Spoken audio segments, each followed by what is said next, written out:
रुकः सहस्राक्ष सहस्रपात स भूमिगुं सर्वतः स्मृत्वा ततिष्ठदशाङ्गुलं पुरुष एवेदगुं सर्वं यद्भूतं यच भाव्यम् उतामृतत्वशेषानो जदन्नेनातिरोहति एतावानस्य महिमातो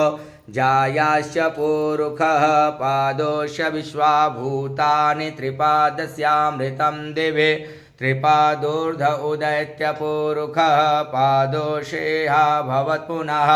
ततो विखं विक्रामशासनानसने अभि ततो विराड जायत विराज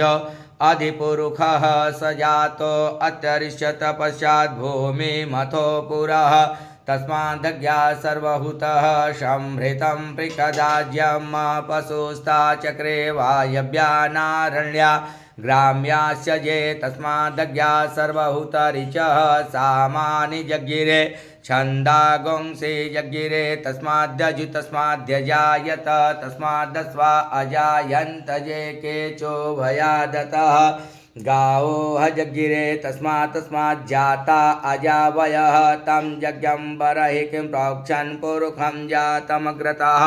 तेन देवा अयजन्त साध्यारिकयस्य ये जतपुरुषं व्यददुः कतिधा व्यकल्पयन्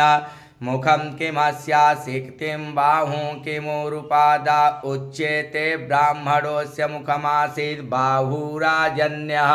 कृतः ऊरु तदस्य यद्वैश्यः पद्भ्यां गुंशूद्रो अजायत